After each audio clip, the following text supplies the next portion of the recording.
Okay, viewers, you're looking at stairs, but they're not important right now. What is important is that we're in rough trade. We're about to talk to my friend. Hello, Miss Tasker, how are you? I'm okay. Fantastic. Do you want to recommend some records for the viewers? You are interrupting me at work, by the way. You told me to come down here. I don't do any cuts. That's the best thing about the show.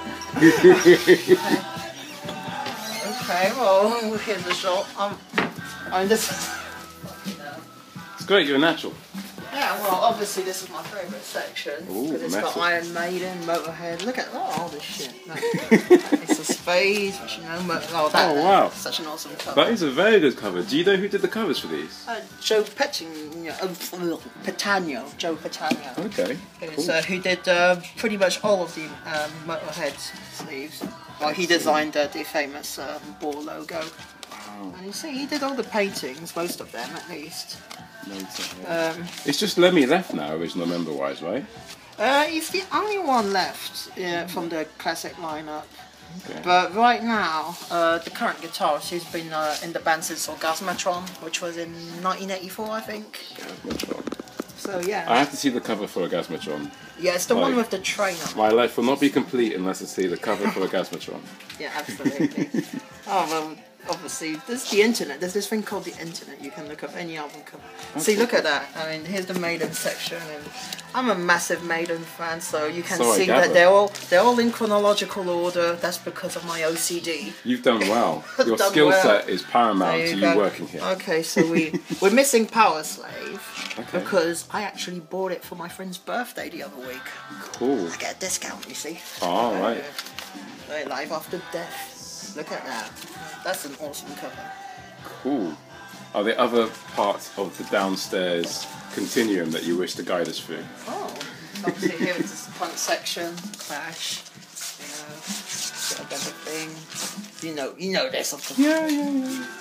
See, it's like discography. This is a bloody triple album. Oh, okay. A punk triple album. It's a bit redundant, isn't it? What, having a triple album done?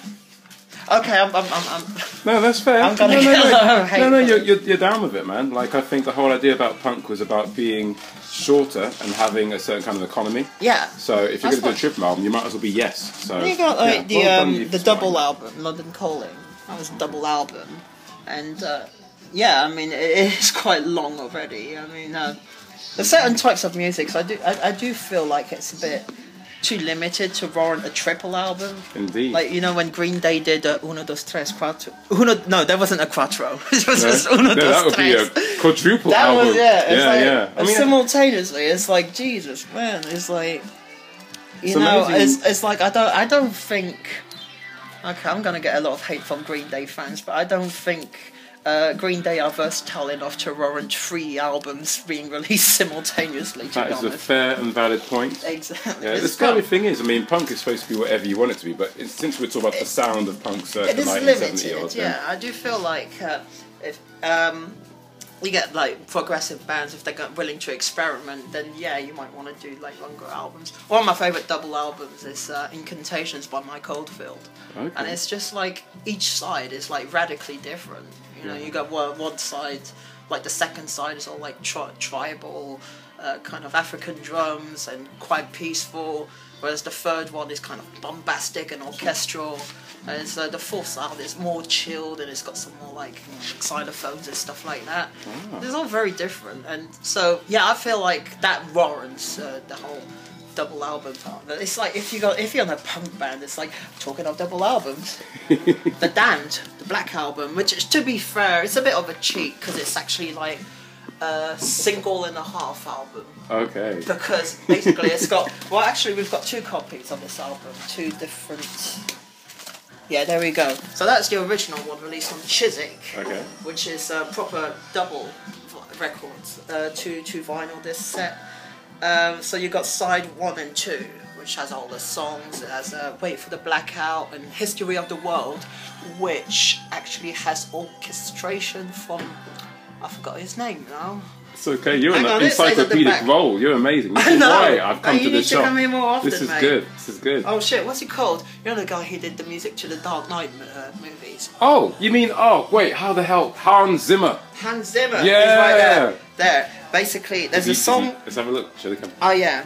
Well, it doesn't say here Hans Zimmer. Okay. Production and synthesizers by Hans Zimmer Esquire. But yeah, but that's the album on the album version, because the single version actually credits him as overproduced by Hans Zimmer. Wow. God, that's so cool. I would never have known that unless I've come here. Let's be honest, not only are you plugging this, great stuff, but you're also in the band. I recorded you guys the other day. The first song of your set, what was it called?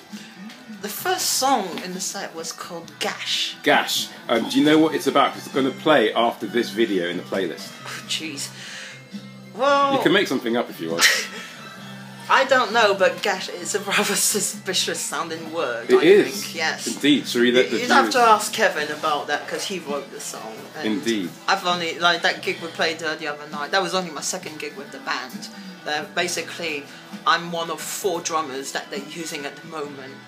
There's two of us. One of the drummers is the original drummer who agreed. He left the band, but he agreed to do a couple more shows. Oh. Then they've got a session drummer they hired, and they're paying him. Obviously, it costs a lot of money. Yeah, yeah. Well, hey. But the other 2, there's me, myself, and another person. We're sort of like likely candidates to become full-time members of the band. Wow. So what you saw the other night, that's more or less a tryout. It was actually my first gig with the band with the bass player. Carlos, because he unfortunately wasn't able to make it at my first gig, so we just went all white stripes and no bass. Well, hey, it was an awesome sound. I'm going to give you a handshake on camera to endorse your ability to play drums in Imaginary Dreamers. Thank you for being so comprehensive and wonderful, and come to Rough Trade and get records, people. Goodbye.